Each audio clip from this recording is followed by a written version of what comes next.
Bersyukur itu berat. Jangan dikira mudah bersyukur itu.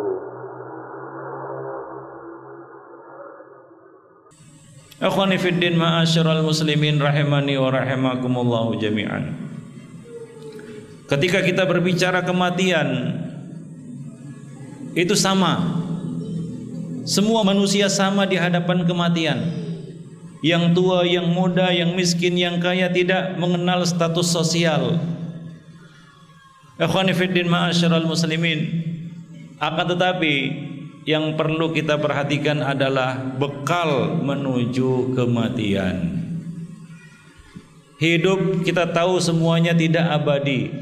Kullu man 'alaiha fan. Semua yang ada di atas muka bumi ini akan fana, akan hilang. Satu persatu sahabat-sahabat kita, karib kerabat kita, handai tolan kita pergi meninggalkan kita. Dan kita adalah orang-orang yang akan menyusul mereka dan akan mengalami nasib yang sama seperti mereka. Kita di hadapan kematian semuanya sama. Namun bagaimana kita menghadapinya, itu yang patut kita camkan baik-baik.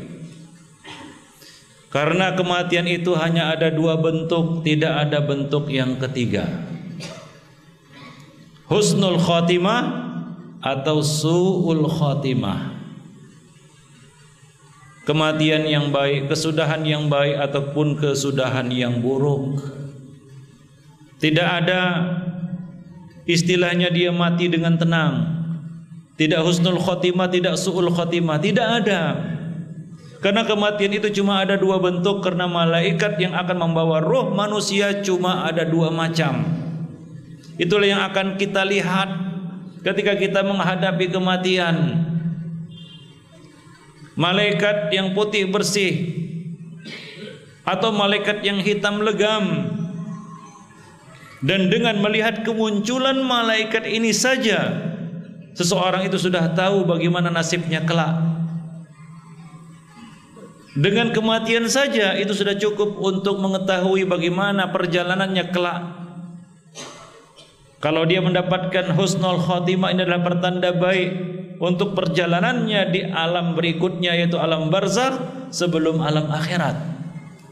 Kalau dia mendapatkan su'ul khotimah, ini adalah pertanda buruk bagi kehidupannya di alam barzakh dan kemudian di alam akhirat. Maka dari itu, yang perlu kita pikirkan adalah bagaimana kita bersiap, berbekal.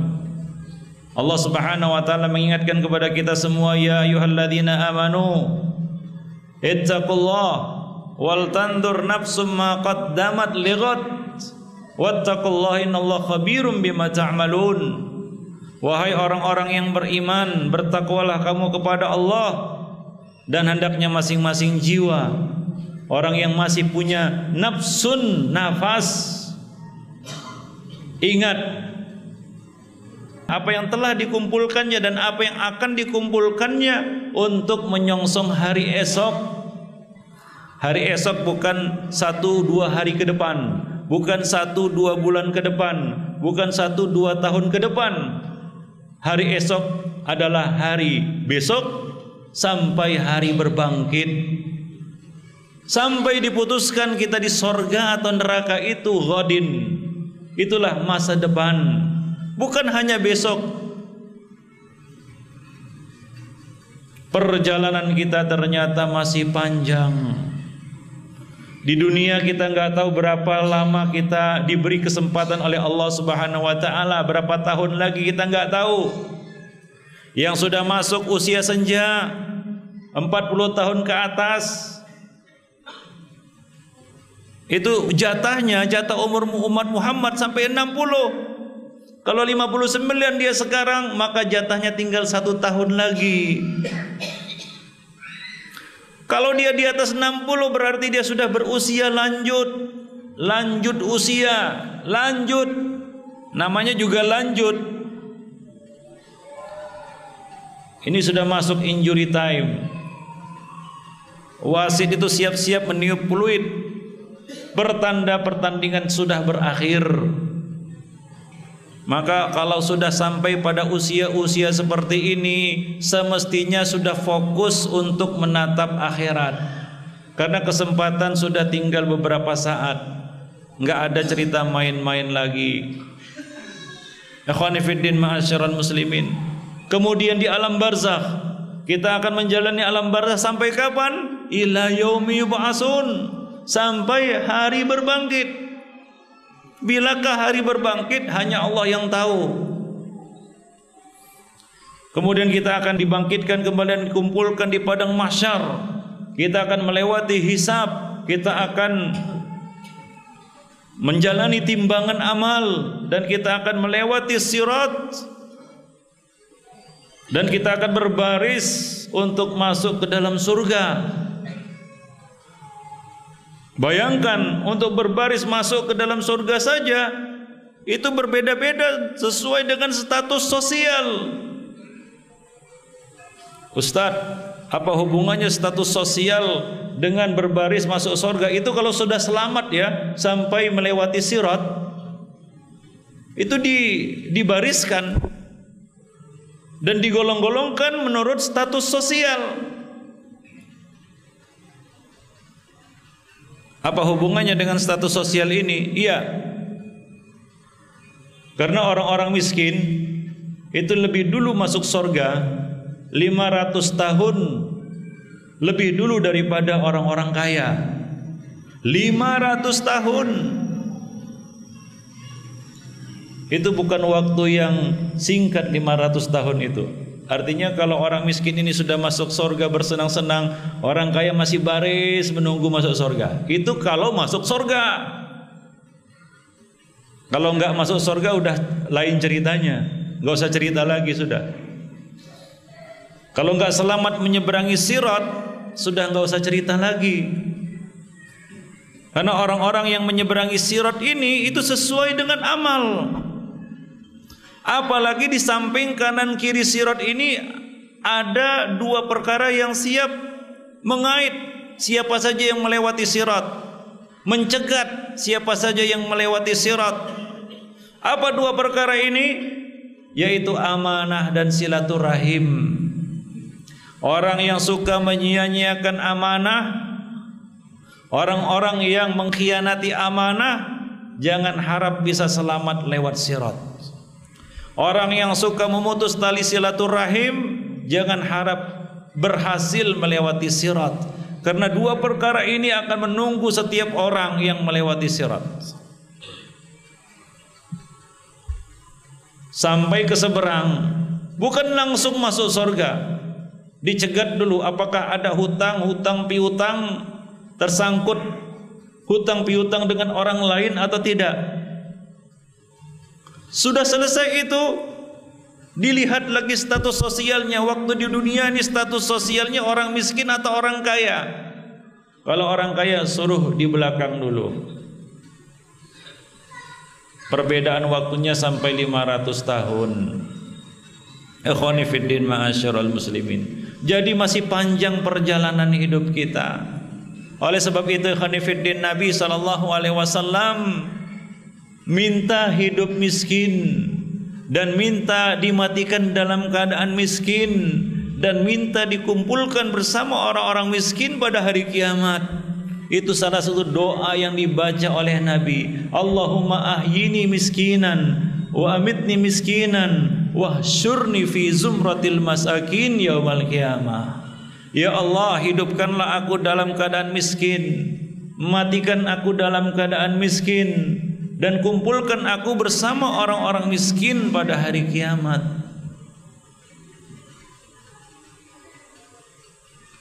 Saya yakin doa ini sangat berat untuk dibaca. Mungkin gak selera membacanya walaupun diajarkan. Saya tulis di sini, saya suruh catat doa ini, gak ada yang baca di rumah. Isya. Jadi kita isya dulu. Iya, kita isya dulu, nanti kita lanjutkan.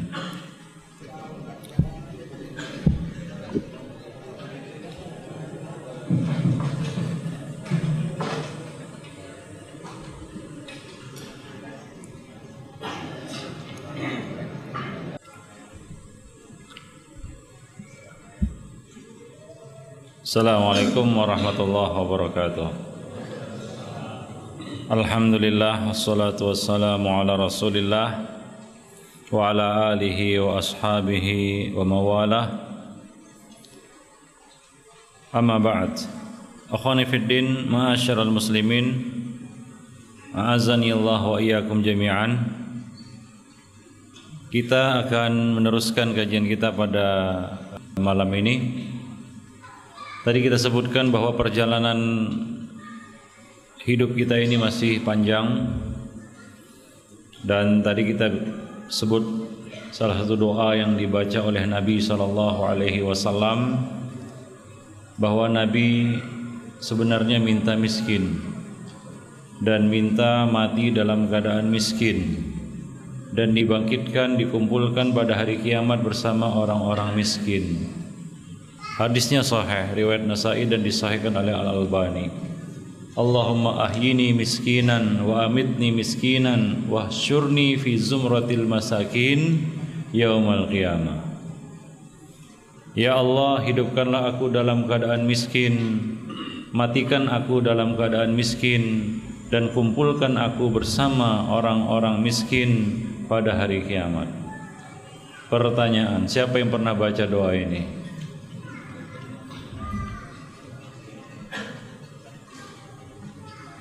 Mungkin kalau ada imam yang baca doa ini tidak diaminkan.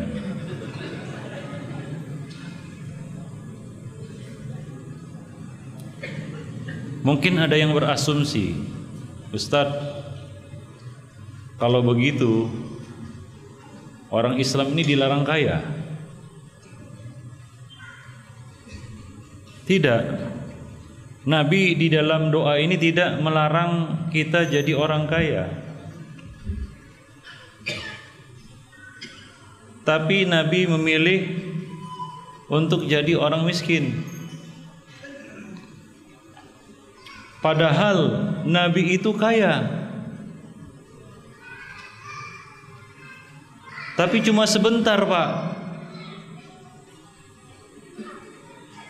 Maka kalau saya hadapkan pilihan mau jadi orang kaya yang bersyukur atau orang miskin yang bersabar, pasti ramai-ramai memilih orang kaya yang bersyukur. Bersyukur itu berat. Jangan dikira mudah bersyukur itu.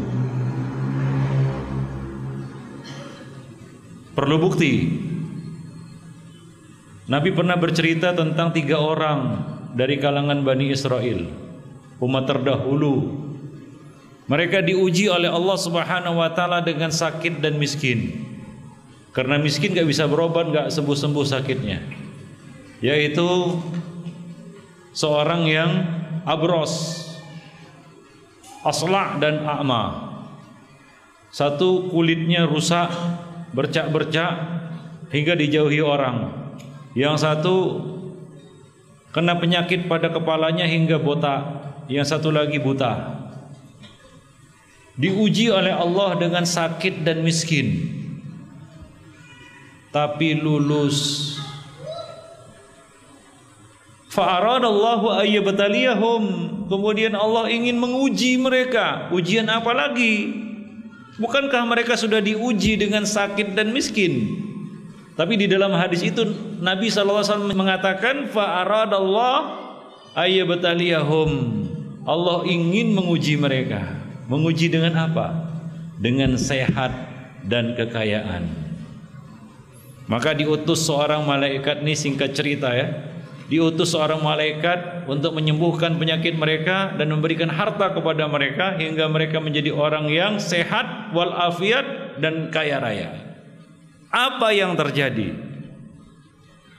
Apakah mereka bersyukur? Ternyata tidak. Dari 3 orang ini cuma 1 yang berhasil dan 2 gagal.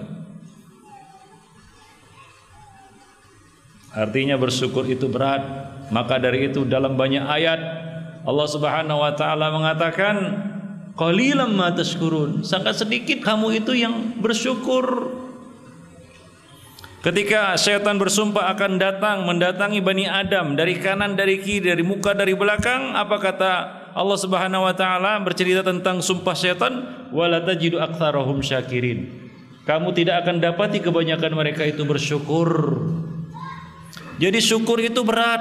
Jadi orang kaya yang bersyukur itu sangat berat. Banyak yang gagal. Terus terang, banyak yang gagal. Maka Nabi SAW bukan enggak pernah jadi orang kaya. Datang harta benda melimpah di hadapan beliau seperti tumpukan bukit kecil.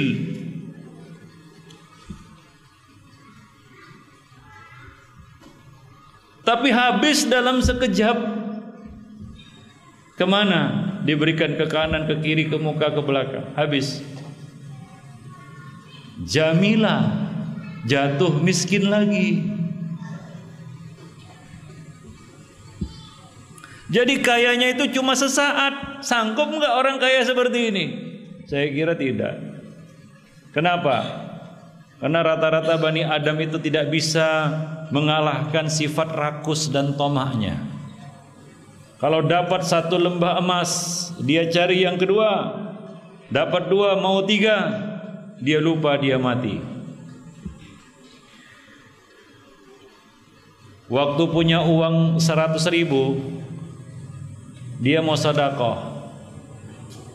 Dia lihat-lihat duitnya. Ini kalau diputar-putar bisa jadi 1 juta. Diputar-putar dulu. Memang betul jadi 1 juta, Pak. Dilihatnya uang 1 juta. Ini kalau diputar-putar bisa 10 juta. Diputar-putar lagi. Betul dapat 10 juta. Begitu dapat 10 juta sudah nggak bisa dipegang lagi duitnya. Rekening. Dilihatnya rekeningnya. Ini kalau diputar-putar bisa jadi 100 juta. Diputar-putar betul jadi 100 juta.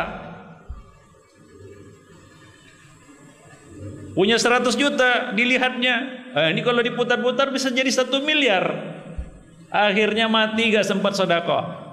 Wala yamla'u batn ibni Adam illa turab. Tidak ada yang menghentikan Bani Adam kecuali masuk tanah, selesai urusan. Barulah dia mengatakan, Rabbirji'un la'alli a'malu salihan fima tarak. Atau seperti ayat yang dibaca tadi oleh imam. Apa kata orang yang mati? Dia berkatakan, fa asaddaqa wa akum minas salihin. Agar aku dapat bersedekah dan aku bisa menjadi orang soleh. Ada orang kaya yang seperti Nabi. Orang kaya seperti Abu Bakar menyerahkan seluruh hartanya untuk fisabilillah. Orang kaya seperti Umar separuh hartanya lillahi ta'ala. Orang kaya seperti Utsman yang mengeluarkan, kalau dihitung uang sekarang itu triliun untuk membiayai satu pasukan. Tanya saja kepada Panglima Angkatan Bersenjata berapa membiayai pasukan 1 bulan, akomodasinya semuanya. Itu ditanggung oleh Utsman. Ada orang kaya yang seperti ini. Orang kaya yang bersyukur. Sebentar saja kayanya, Pak. Jatuh miskin lagi. Cari lagi, kaya lagi, sebentar saja. Habis kan selesai, dirubah menjadi harta milik pribadi, yaitu disedekahkan. Jamilah jatuh miskin lagi, cari lagi. Nah, ini namanya orang kaya yang bersyukur. Sanggup nggak kita jadi orang kaya seperti ini? Atau ketika kita dapat kekayaan, muncul plan A, B, C, D, E, F, G sampai Z, nggak habis-habis rencananya.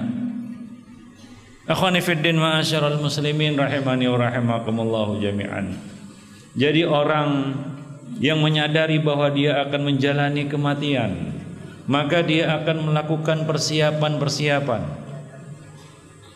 Wal tandur nafsum ma qaddamat lighad. Hendaklah seorang itu memperhatikan apa yang telah dia kumpulkan, dia persiapkan untuk hari esoknya. Yang jadi pertanyaan adalah, apa yang mesti kita persiapkan untuk hari esok? Bersyukur itu berat. Jangan dikira mudah bersyukur itu.